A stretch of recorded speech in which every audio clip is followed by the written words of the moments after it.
What's going on, everybody? Eric Lindquist at Stochastic here on the Odd Chopper channel, coming to you with another edition of Ladies, Leans, Likes, and Locks. Hit that like button, subscribe button, notification bell. Goes a long way for me on this video. Goes a long way for you. That way you become a prize whenever great content is going live here at our little neck of the YouTube woods. Pretty wild stuff in the NBA streets. Yes, I know this is the MLB Lindy's, but Kevon Looney going to be limited here going into tonight. Going to go watch this game as soon as this gets over. I'm recording it right now as that game starts. But J. Michael Green starting. What in the world? Wild stuff going on there. And then in baseball, it was a fantastic day outside of the locks, which is a pretty wild thing to say. Got a lot of home runs through still in the premium Discord, which is great. Shout out to all the real ones. Rowdy Telez, I love you. And then, hey, ninth inning garbage time. Jesse Winker covers the over 1.5 total bases. I know he didn't get his first home run, but nice to at least see him get singles.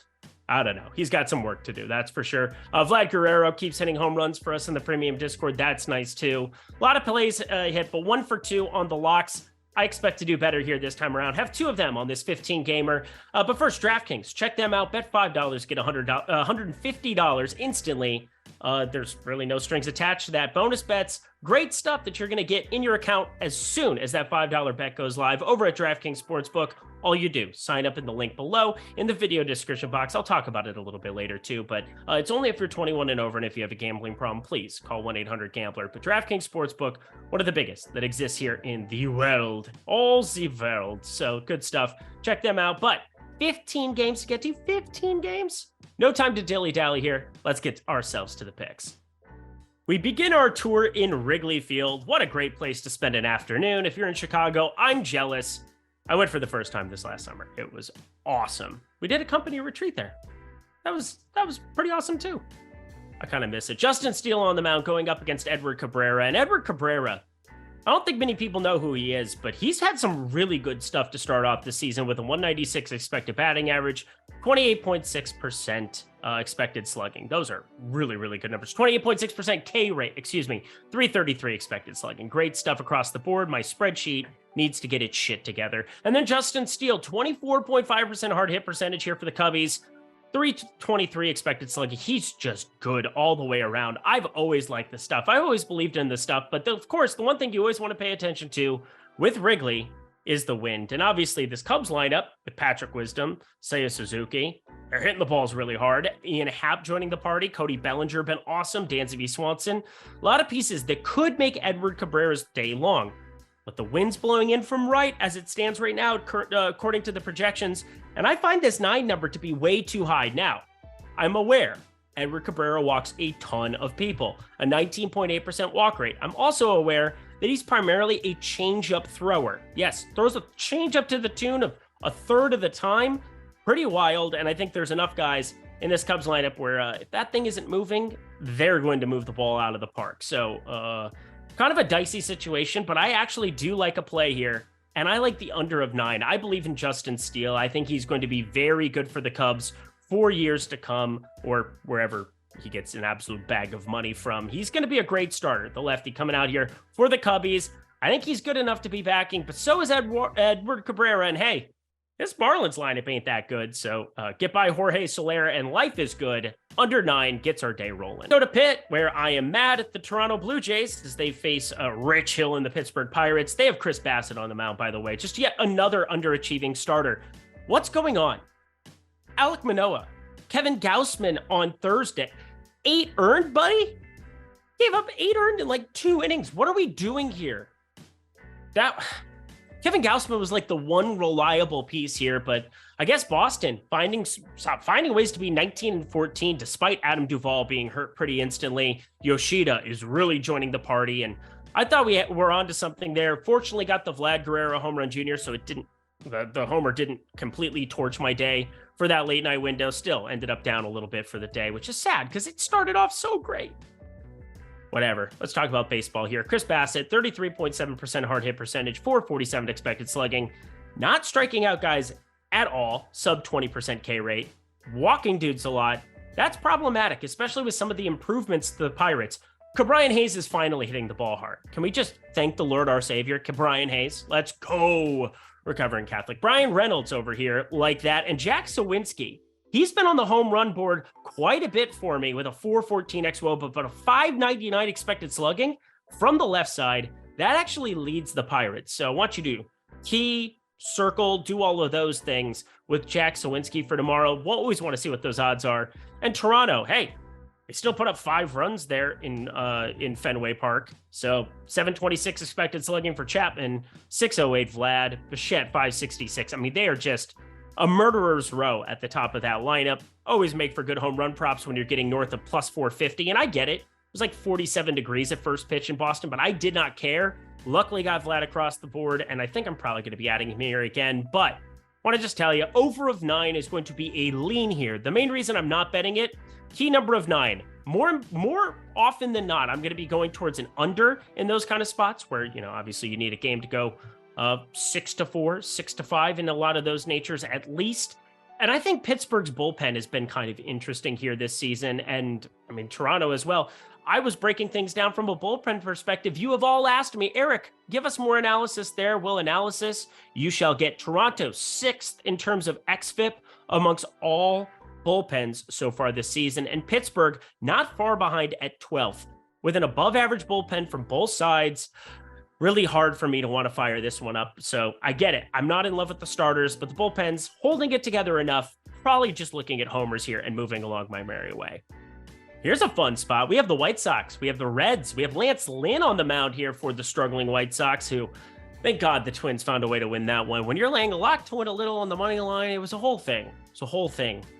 Well, we got it across the board. Thank the heavens. Anyway, Hunter Green, my guy on the mound for Cincinnati. I've talked about him since, I don't know, day one of him being in AAA when I saw him hitting 102 on the gun, and I just fell in love instantly.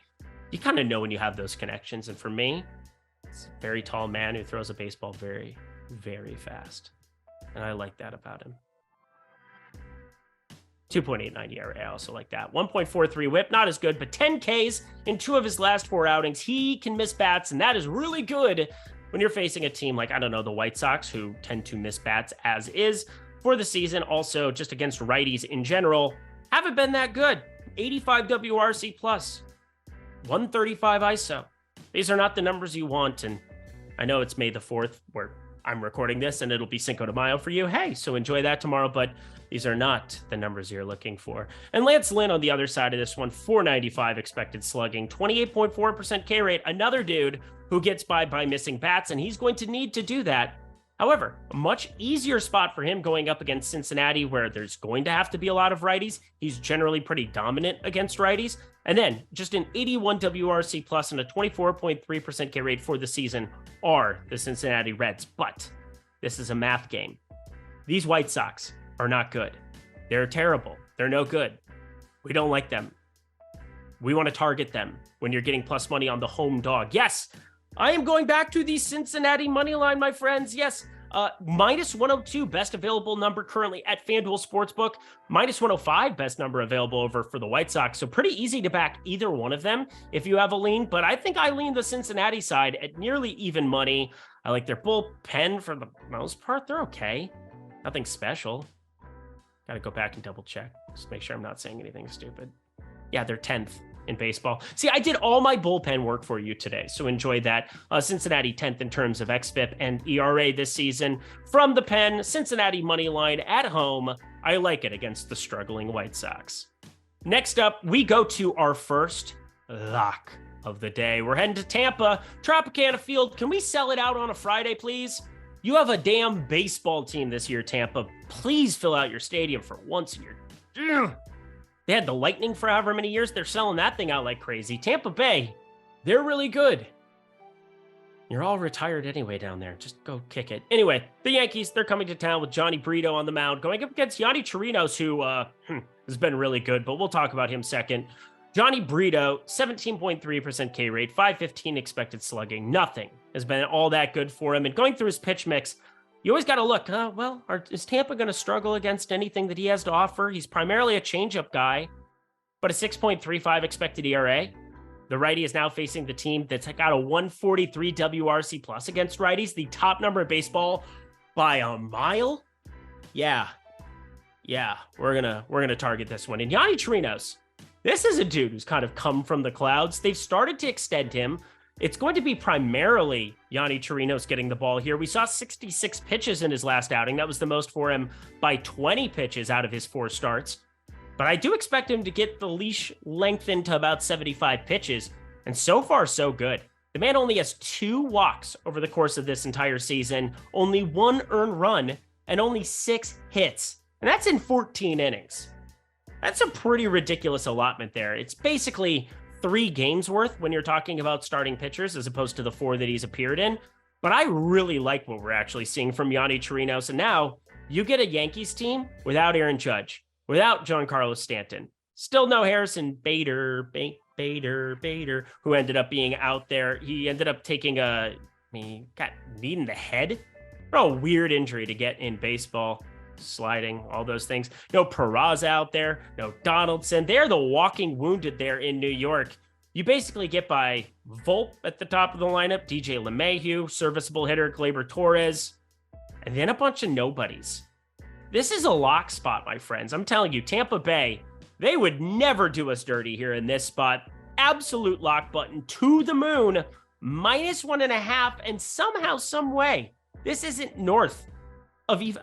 We're getting plus money at DraftKings Sportsbook right now for this. So take advantage of the offer below. Bet $5, plus 110, -1.5 on the run line here. My favorite play of the entire day by a country mile, Tampa Bay Rays up against Frito. Next up, we have the Phillies hosting these Boston Red Sox that made my life a living hell.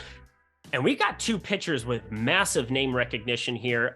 Chris Sale on the mound going up against Zach Wheeler. And Chris Sale, still missing bats. The curveball seems to be, well, it's a sinker slider. He doesn't have a curveball, but 26.1% K rate for him. Everything feels really good about his K rate, but 341 xWOBA is actually something I'm kind of happy about coming off of last couple of years. He's been giving up a ton of hard contact in years past. 38.9%, 38.8% this season. It's not high amongst average starting pitchers, but that's high for Chris Sale, who used to be around 32.2%, 26.8% during a Cy Young campaign in 2018. Lots of really good stuff. And this year, the highest expected ERA he's had his entire career. But you're getting a Philadelphia Phillies team that you got Bryce Harper added back to the fray, but still missing Rhys Hoskins. He's going to be out for the season. You're still not getting a ton from guys on the right side of the play. Alec Boehm needs to start coming along for the ride a little bit more for them. In Philadelphia, I don't know, they've been good 109 WRC plus against righties, but against lefties, where you neutralize a little bit of that Schwarber pop, you neutralize a little bit of Bryce Harper, just an 89 WRC plus. So I do think him shutting down some runs makes some sense. It's still hard to back him with that expected ERA, so I will throw it out that way. And Zach Wheeler, another guy that I just kind of expect to start laying it on teams here as we go along. We've now seen 11 and 7 Ks his last 2 outings, only 3 earned runs in those outings, 6 innings pitched in both of those outings. I expect that 3.86 ERA to come down. He's going to be really good by season's end. And so it's just already starting to ramp up after a slow beginning to his year. We're also seeing Texas, Houston. He's had some tougher matchups, kind of intertwined in the middle of great matchups against Cincinnati, Miami, Colorado, where he definitely found success. But that Houston matchup, no earned, 7 Ks, 6-1 W. I think we're starting to see him come to fruition. So I think backing both pitchers with an under makes sense. But I hate that this number is 8 instead of 8.5. This would have been a like at 8.5, but that hook, kind of a big deal in this spot. So I think we're going to just show a little bit of caution here. The under of 8 going to just be a lean for my card. Let's get to a unique play here, shall we? The Colorado Rockies, coming off of being at Coors, now going to New York, going to the big mecca that is New York, facing the Mets. Kadai Senga going on the mound. We'll talk about Senga Genesis here in a second, but Antonio Senzatella on the mound for the Colorado Rockies. I'm mad at the Mets. You have Brett Beatty starting to come along for the ride and hit the ball hard. Pete Alonso's been good pretty much throughout, but nobody else above a 497 expected slugging. Nobody over a 500 expected slugging. You're paying Tommy Pham, Brandon Nimmo, Francisco Lindor, Starling Marte, Mark Canha, a lot of pieces that should be hitting better than what they are. Now, Nimmo's been great. 283 expected batting average, 50% hard hit percentage, and I expect that expected slugging to come up, but even if not, he can run, he can do other things for you. Starling Marte, even though he has the stolen bases you would expect with all of the rules changes, he has still been underperforming my expectations for him, just hitting 228 with 1 homer and a 607 OPS. I'm not in love with backing this Mets lineup in this spot, but I'm in love with backing Kadai Senga going up against this Colorado team. Now, I do not want to be betting this game because I just talked about some of the inefficiencies for the Mets. Antonio Sensatella is terrible, but the prices dictate that. Like, you're not getting any kind of a discount going to minus 230 by backing Senga here on DraftKings, currently the best available line. We're going to pass on that. And instead, we're going to try to ramp up a K ladder that rides up to 8. Now, I do not know where this line opens at. That's part of doing this video the night before. But I have routinely been on K ladders of Kadai Senga in some of these spots. And if he trims the walks down one game, just one game, you're going to see him mow dudes down. Avoid some of these full counts, but he's at least 3 walks in all 5 starts he's had this season. You know what happens eventually as you're a new pitcher in Major League Baseball? You eliminate those from your repertoire when you have as good a stuff as he's got with the ghost fork, everything else that he has in his repertoire that just stands out to me. I want to be backing him here with his 27.4% K rate going up in absolutely inept Colorado lineup with just a 70 WRC plus, second worst mark in all of baseball against, well, that's against lefties. Against righties here, they're especially worse. 80 WRC plus, but relative to all the other teams in baseball, just a 141 ISO, and the key thing, a 23.7% K rate. And I have the projected lineup in with a little bit higher K rate because you get Ryan McMahon. You get a couple of these lefties that have to show up in the lineup. Blackman, Profar, who can switch hits. So there you go. Strikes out a little bit more from the left side. Kadai Senga, give me the Ks up to 8 tomorrow, as long as you're getting plus money for the ride at 7 and 5. Again, 6.5 probably is where this number opens at. So yeah, I'm mainly looking at the plus money, getting 8 Ks here in this spot. Trim the walks one time, young man. Also, pay attention to weather in this one. There is rain expected in New York. If you think that that is going to be an issue, go ahead and remove this from your card. I would not want to see this game start wet, have him start, and then be taking the loss on the under. So be very careful of that. If you want to know if I end up firing it up, hit me up on Twitter at Eric Lindquist. Happy to play meteorologist for the day. To Cleveland, this one's for you. Facing my Minnesota Twins, and Bailey Ober getting another spot start here with some of the injuries we've had, Kenta Maeda, other pieces, and he has been awesome. Going up against Love is a Battenfield, we're young, Peyton Battenfield for the Cleveland Guardians. Let's start with Ober, 27.6% hard hit percentage. He started in AAA this season, and all he's done is perform right from the get-go. 2 outings, phenomenal outings, 5 2/3 in each of them. They were against Washington and Kansas City, and I don't really know what to make of it, but Washington and Kansas City, it's not that impressive to be torching them, that's for sure. But still a 1.06 whip. He's had 10 Ks through both of them. The walks, he's had 5 walks. That's one apprehensive thing, but limiting hits, just 7 hits now in 11 1/3 innings of work. That is some really good stuff. And even against a contact team like Cleveland, could look pretty good here. Could look pretty good. In fact, he looks really good considering Peyton Battlefield on the other side of this one with a 51% hard hit percentage, a 405 xWOBA, an 18.4% K rate, and 14.5% walk rate. I didn't understand his immediate call-up right when it happened. I still don't. I'm not impressed by anything in his pitch mix. We've seen some really hard-hit outings against bad teams, too. You have just the 1 homer, I guess, against Detroit. Looked good in that first outing against the Yankees. But since then, Colorado and Boston just nuked him the last 2. I'm not impressed. I think it's a very undervalued money line play at minus 120. You're giving me minus 120 going to the Minnesota side. That's an automatic lock. An automatic like. Only reason that it's not a lock is the Minnesota lineup. Would like to see some of these righties come along for the ride. Nice to see Carlos Correa get a bomb there. Nice to see extra innings, them finally pulling it through there. But, outside of Gallo, it's been a slow start. Well, and Buxton, he's a god. But I want to see some of these other Twins come along for the ride. And Bailey Ober is not somebody I'm in love with, even though he's had strong results through two outings. So Minnesota money line, I really Really, really, really like it, though. How about this spot? This is a pretty, I don't even know. It's a pretty wild spot, I would say. The Baltimore Orioles going into Atlanta, both lineups just firing on all cylinders. You're seeing tons of runs by Atlanta, tons of runs by Baltimore. One piece that you do want to pay attention to, well, actually three pieces here, and all in the outfield for both of these teams. Ronald Acuna left Thursday's game against Miami. Austin Hayes ended up leaving, not playing in Thursday's game, and Michael Harris left Wednesday's game, but he was available off the bench. So lots of things to be paying attention to coming into this Friday game. Want to see how both of these lineups look, but there are two lefties for Atlanta that I want to be paying attention to in their lineup. But first, I'll give you the Max Fried breakdown. He's been really, really good here for a little while. 0.45 ERA so far this season in 4 starts. 0.90 whip. My God. Max Fried's really good. That's southpaw.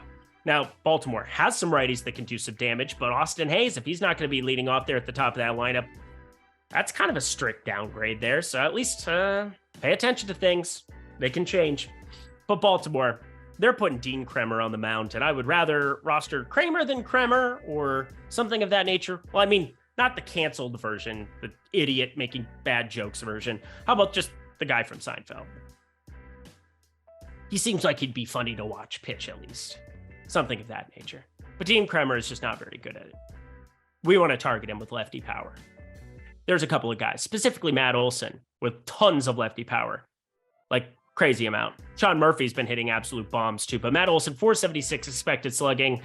We've got also another guy that I'm going to be paying attention to, Eddie Rosario, 425, but there are two plays. Matt Olson, like a default against a bad righty, and Dean Kremer is giving up a 568 expected slugging. You just auto play that as long as it's better than plus 250. But I got to throw this one out there because I think he's going to be better from the left side going forward. Ozzie Albies has a 539 expected slugging so far this season. Now, he's just got a 37.3% hard hit percentage, but I'm kind of impressed by the expected slugging and some of the numbers. That is a huge improvement for a guy who came out of the gate just running, but he's already got 9 homers on the year. And these odds that we've seen the last couple of days as I go through my spreadsheet, even though I haven't played him on any of these home run props, they look a little bit inflated. So maybe I'm late to the party, but when you start talking about a 288, 328, 576 slash line, 9 homers, you got to start taking notice. Went 3 for 5 there against Miami. He had 2 homers in Miami there. Going to a better ballpark here in Atlanta, his home ballpark here.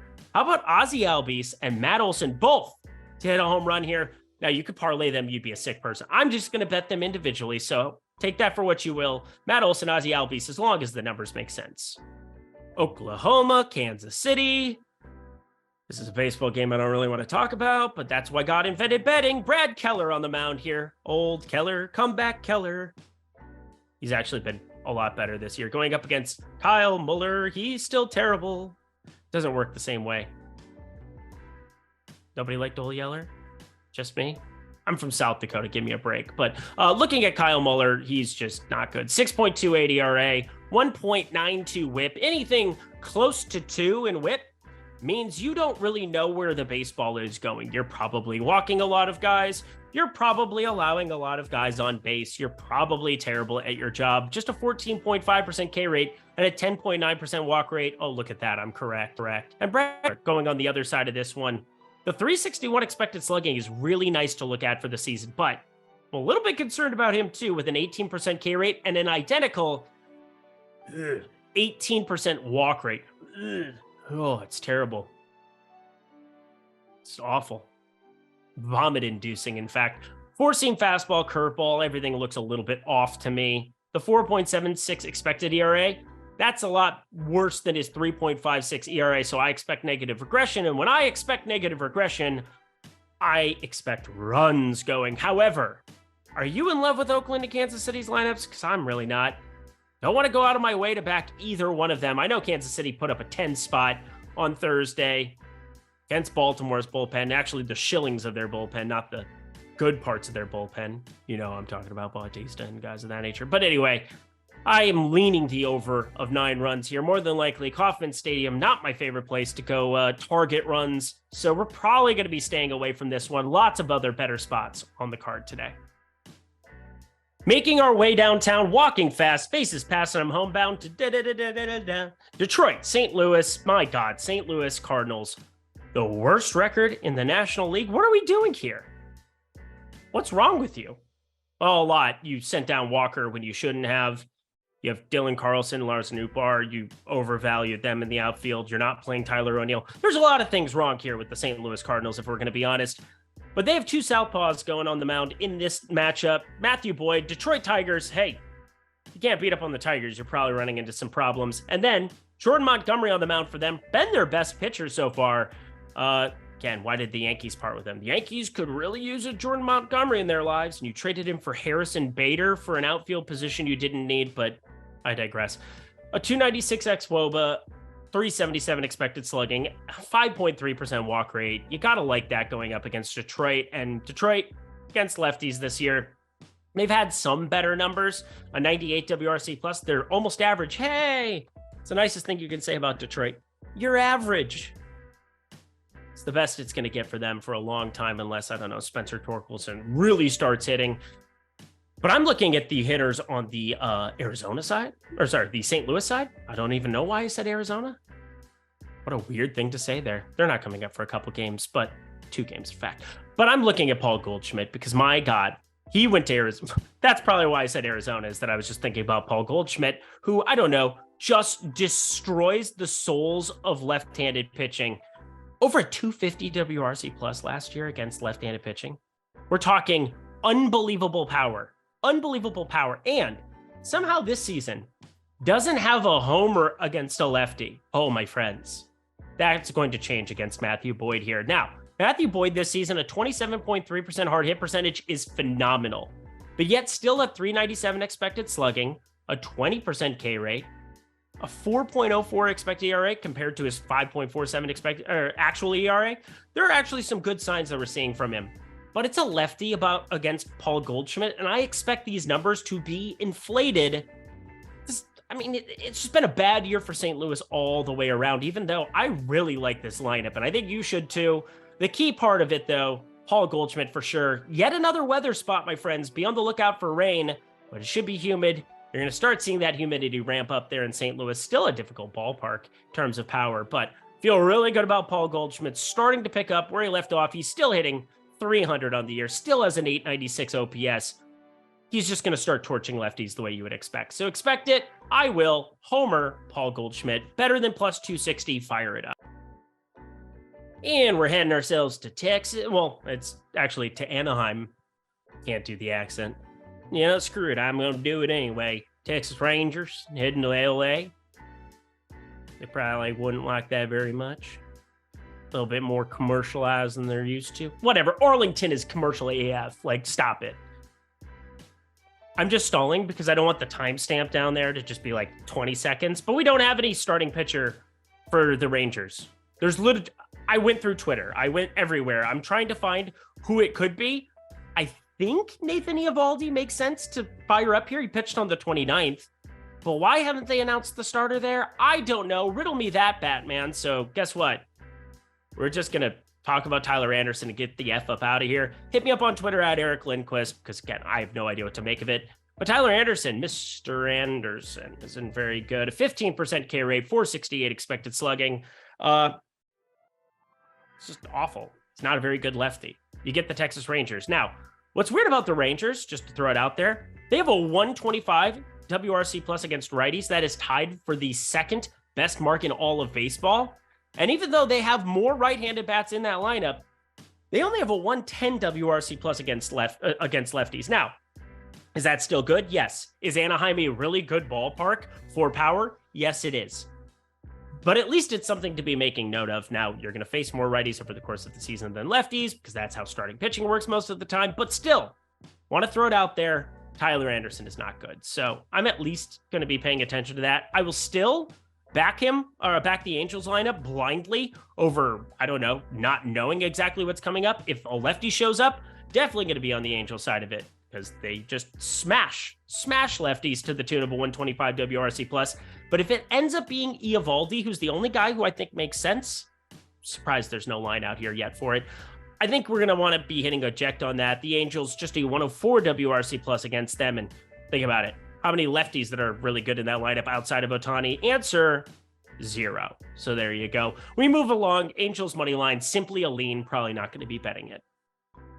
Real quick before we get out of here, as we're going down the home stretch, DraftKings Sportsbook, check it out. Bet $5, win yourself $150 right now in bonus bets. That is good stuff. I want you to take advantage of all of these great promotions that sportsbooks have going, and it really begins with DraftKings. I mean, DraftKings is the foremost authority here in the sports betting space. You have them, you have FanDuel Sportsbook, which is running the identical offer in that video description box below. So if you don't sign up for one, sign up for the other. If you already have the other, sign up for the other one. So on and so forth. There's only 2 of them. DraftKings, FanDuel. Everybody knows them for the most part, but not everybody signed up yet. So take advantage of these offers when sportsbooks are putting money into your pockets to try out their product. Bet $5, get $150 of bonus bets, and that $5 bet does not need to win. At either site, that is, but it's only if you're 21 and over for these offers. And if you have a gambling problem, please call or text 1-800-GAMBLER. Alrighty, a couple games to go. Let's get back to it. Why don't you all hit the like button, the subscribe button, the notification bell for me? That would make me feel warm and fuzzy as we get to another lean. I'm so sorry. It's the Washington Nationals going up. I almost said the football team you don't say anymore. Washington Nationals going up against the Arizona Diamondbacks. Good news for them. Corbin Carroll, the absolute stud of the universe, who's hit the ground running here in an Arizona uniform over the last year and a half. The man, pinch hit on Thursday. That is a really good sign for them. Think he'll be back in the lineup for Friday. That's at least what they're saying. You put him in a lineup with Marte, switch hitter. You put him in with, some of these other lefties. Al Thomas is starting to hit a little bit better. There's some good pieces that could get after Josiah Gray, who's been awesome so far this season. But on the other side, Merrill Kelly, one of my guys, he's had a little bit slower start to the season. Part of that is an abnormal walk rate, 13.6%. That's the highest he's had in a major league season, if it ended today, of course, for the 34-year-old, by 6%. Yes, 2022 was his highest walk rate in 5 major league seasons, and it was just 7.6%. So I don't really know what to make of it. The changeup seems like he's just missing the zone a little bit more. That's his primary pitch. But I'm not going to be hitting, any alarm bells, if you will, here. I think we're going to be just fine. I look at the spin rates for things. That curveball's really ramping up in terms of spin. That's good stuff. The changeup, 32.9% whiff percentage. At least that's leading to a little bit higher K rate, 22.7%, different than 22% last year. Pretty nominal, though. I feel like Merrill Kelly's going to start putting it together, and why not against this horrendous Washington Nationals lineup?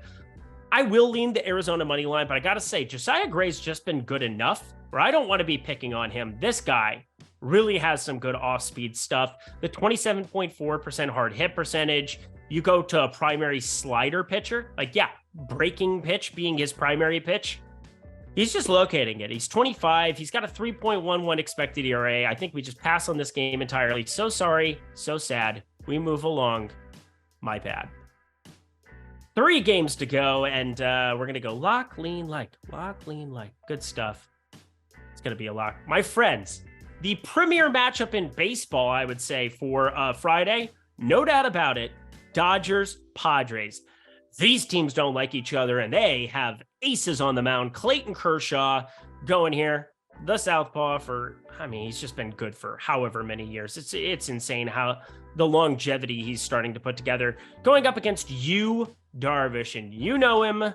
The Dodgers don't like him. He blew a game 7 for them with a terrible first inning against it was against Houston once upon a time. Had to fact check myself. But Clayton Kershaw, a sub-2 ERA, 0.76 whip, going 6 innings in every single outing he's had this season.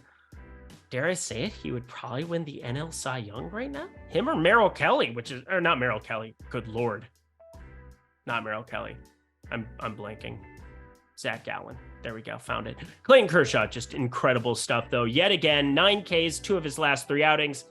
Now, this San Diego matchup is not a whole lot of fun with Fernando Tatis back at the party, but he's still kind of coming out of the gate a little bit slower than you would want for, all the Padres fans out there. 255 average, only 2 homers now through a decent number of at-bats, 55 at-bats. That's not nothing. So Positive regression, though, and getting to face a lefty, always good. But I expect Clayton Kershaw to still find success against this team in the Padres that's still trying to find their footing as a favorite now amongst some of these teams. Still have a 109 WRC plus against lefties. However, Yu Darvish, much more difficult matchup for him going up against the Dodgers, who against right-handed pitching have a 125 WRC plus, which shouldn't surprise anybody when you have Max Muncy.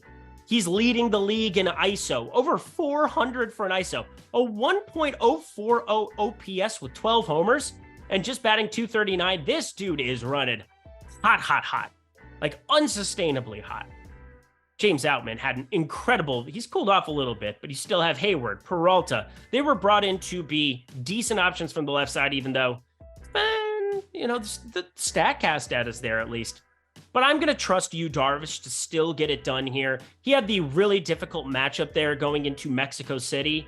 He performed very well for what it was, a game with an 18.5 total. Still got beat up, but, whatever. It's the worst pitching situation you could ever walk into. He's got a 194 expected batting average, 326 expected slugging, and a 27.6% K rate. Simply put, these are two of the best pitchers in baseball. And we have an 8 total. What? I get it. Again, both of these teams, two of the best lineups in all of baseball. And again, Muncy doing a lot of the damage from the left side, but you can buy him. Just give him a couple of those. Under 8 is just a slam dunk for me in Petco. I don't understand this. If this were in Dodger Stadium, I'd be more inclined to stay away, but in Petco, not as good of a power-friendly ballpark. And again, not that Dodger Stadium is fantastic by any means, but it's better than Petco. I don't get this line in any way, shape, or form. Lock button, the under of 8. Can these bullpens not suck? That would be ideal. That's what we're looking for. Fire it up, my friends. Under of 8, a lock. For second favorite play, that is, on the board for Friday's slate. We're going sleepless in Seattle. Christian Javier going up against Luis Castillo, and these are two pitchers I just expect to be awesome for the foreseeable future. But unlike the last game, where we got that extra run to account for the lineups, you're not getting that extra run in Seattle, one of the hardest ballparks to hit in all of baseball. That's why you're seeing a 7 total here. You've got Christian Javier. Has he been as good as last year? No, he hasn't. Just a 25.2% K rate, way down from 33.2%. A 4.86 expected ERA, way higher than a 2.43 expected ERA.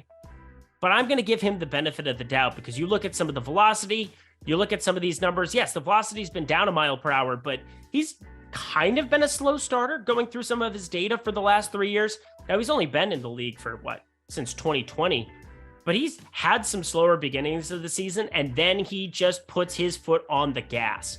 So I'm feeling all right about backing him here against a Seattle lineup that, other than Jared Kelenic and Julio Rodriguez, Ty France a little bit, doesn't really scare me at their home ballpark. But Luis Castillo is just a bona fide stud, right? Like, even against Houston with two lefties that I just talk about and gush about every single slate, Yordan Alvarez, Kyle Tucker, I'm okay backing them because the other pieces of this lineup just ain't it right now. Even Alex Bregman against righties, just not really showing up in any prominent way. Just a 36.3% hard hit percentage. Still has that 365 xWOBA, so I'm not going to pick on him too much. But Luis Castillo with the 281 xWOBA, 28.1% K rate, and one of the best pitchers ballparks in baseball. I'm going to lean the under of 7 here. There's no doubt about it, but I think it's pretty darn efficient. This game, maybe there's K-props that pounce out to us. What a weird way to put that. We have one game to go. Let's move along. I need to go to bed.